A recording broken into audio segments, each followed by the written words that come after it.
Hey guys, it's Kelsey. In today's video, I am going to be reviewing my new 2025 Chevy Equinox EV LT. Now this is the base model that was promised for the 2024 model year, and it finally arrived in 2025. So the price on this, just base, having no options whatsoever, your sticker price plus your destination is $34,995. So almost $35,000 to get this car. Now, interestingly enough, Chevy tacks on additional $295 for your charging cord. That is not included, which I think is hilarious. But anyway, the price of this car is $35,290 out the door. And again, this is base, bare bones, doesn't have anything extra. So I'm going to talk about the things that you get with the base model, the things you don't get with the base model, compare that to some of the packages that you can get to help you figure out if this base model would work for you or if you would need to upgrade to be happy. So I'm just going to walk around, talk about it, and then at the end, I'm going to talk about what I actually paid for it. I did get a bunch of incentives, so that really helped the price of this car. So let's get started. Walking up to it, it definitely looks different than your gas-powered Equinox. It has a totally different look, and I really like that. You'll notice the pop-up door handles, which I've never had that on a car before. Honestly, I'm thinking it's just another thing to break, but it's different. It's kind of cool. All right, so let's check out the inside. Now, of course, this is the base model, so it doesn't have leather or anything, just fabric, as you can see. No power seats, no heated seats, no heated steering wheel. If you're very savvy and you're looking at that steering wheel, you will notice that that is not a base model steering wheel. It is actually a leather one. I had it swapped out just because the steering wheel that comes with this model it's really bad. It sounds petty to complain about a steering wheel, but when I was test driving it, I put my hands on it, I was like, what? Why? This feels like a toy or something. So I've swapped that out for the leather one, and while it is not heated, it still feels so much better than the vinyl one that it comes with. But let's get inside so you can see. Okay, so we're in, and the first thing you probably notice is the very large display. It is actually 17.7 inches diagonally, and then also the display in front of me, they kind of merge together, so it kind of looks like just one huge display. And I really like that. I think it looks good. I think it's pretty cool. One thing that the base model does have that I wouldn't expect, it does have adaptive cruise control, which my previous vehicle did not have.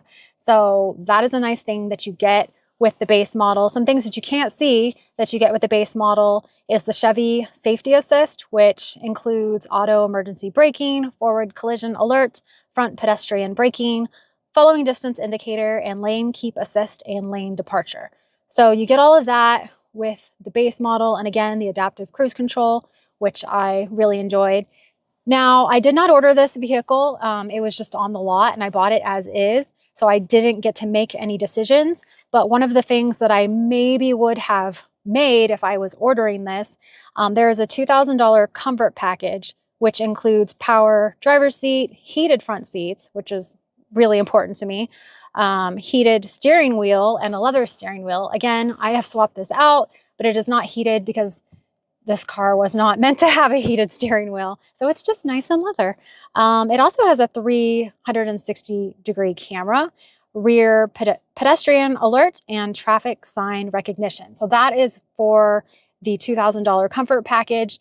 So if you wanted those things, you would just add $2,000 onto that initial price that I gave you. And that's not too much, honestly. Now, if you want to go even further, you can get the $8,300 convenience package, which is going to give you the power liftgate, wireless charging, which would be right here, your multicolor ambient lighting, which I looked at it at the dealership. It was kind of cool.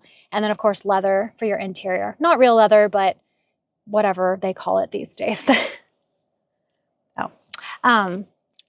One thing about the wireless charging, my previous vehicle had wireless charging, but it was the slowest charging ever, and it was kind of pointless. So I don't know how this one works, but I was really disappointed by that. One thing that is completely missing from this car, and it has nothing to do with the fact that it's the base model, this car does not have Apple CarPlay or Android Auto.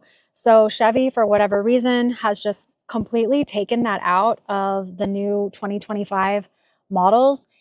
It must have to do with money. I don't know the story behind that, but I'm assuming it has to do with money. And it's a huge bummer if you are used to Android Auto or Apple CarPlay and suddenly your brand new car doesn't have it. It's a pretty big adjustment. So right now I'm using my phone a lot when I shouldn't be. I mean, the whole point of having a display like this is so you're not on your phone. So unfortunately, losing that is kind of a bummer.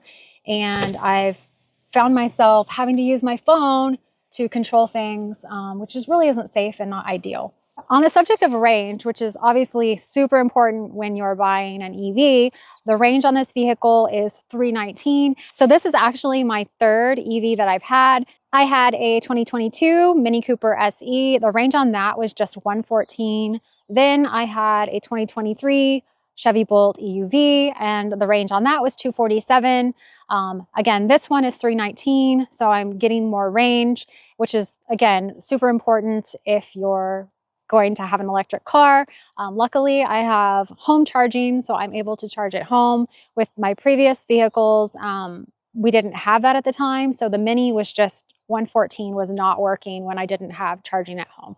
So another reason I got this was, again, for the extended range, but also because of the federal $7,500 tax credit incentive that is more than likely going away very, very soon. So that kind of pushed me into buying this when I really wasn't ready to get rid of my Bolt. I actually really liked it. I honestly can't say much negative things about it. It was a good car. I just wanted something with longer range, basically. All right, so let's check out the back and see what kind of space we have back here. For me, this is super spacious. Again, my previous vehicle was a Bolt EUV, so this is much more spacious than that, and I was never in the back seat anyway, but I can tell you there's a lot more leg room here, and I'm sure the people in the back of the seat appreciate that. All right, so let's check out the trunk. Again, this does not have the power liftgate. That comes with the $8,300 convenience package, but I'm totally okay with manually opening my own trunk. But look at the trunk. It's very spacious. Again, I'm comparing this to my previous vehicle, which was much smaller, but there's tons of room back here. Check that out. I mean, lots of room. So I'm quite happy with that. Of course, you can put the seats down if you're trying to haul something, and you can fit quite a bit in there.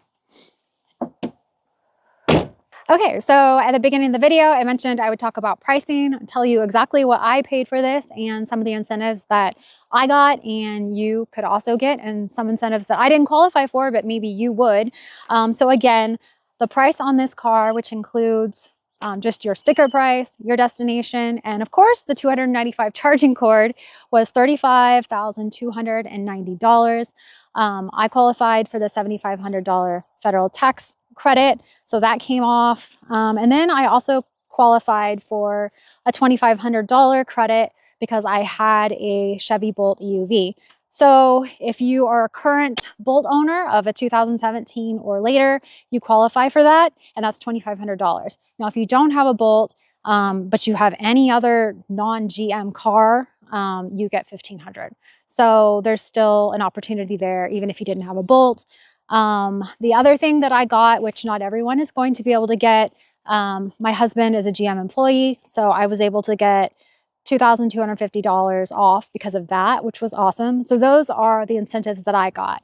I got his employee discount, I got the current Bolt owner, and then I got the $7,500 off. So when everything was said and done, tax, everything, I paid $23,433. Some other incentives that I didn't qualify for, they are doing a $1,000 Costco incentive. If you have a Costco membership and you had it prior to October 31st, you qualify. I was super bummed about that. I I wanted it so bad, but I'm not a Costco member, so I did not qualify for that.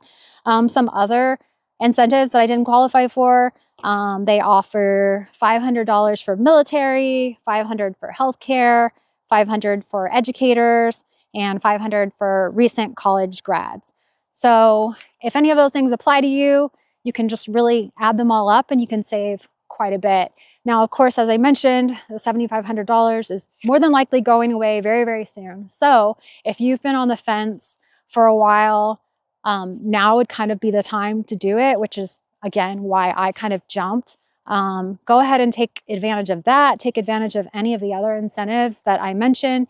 And the good thing about the $7,500, they are now giving that to you at the dealership. In the past, you had to file your taxes, you had to wait. So it's much better now. So again, if you're still on the fence about it, I would just go ahead and make the plunge. Now, I've only had this car not quite a month, so I don't know everything about it, but so far I've been pretty happy with it. For what I paid, I'm pretty happy with it. It's definitely an upgrade from the Bolt, in my opinion. Yes, I lost some things because I did go with the base model, but nothing that I can't handle, I guess. So again, I've been pretty happy with it. Please let me know if you have any questions about anything that you saw today, something that I didn't mention, something that you're curious about. I would love to help answer that for you. And thank you guys so much for watching, and I will see you guys later. One last thing, if you are interested in swapping out your steering wheel from the vinyl one that it comes with to the nice leather one that I have now, I will link a video in the description that will give you the DIY on how to do that.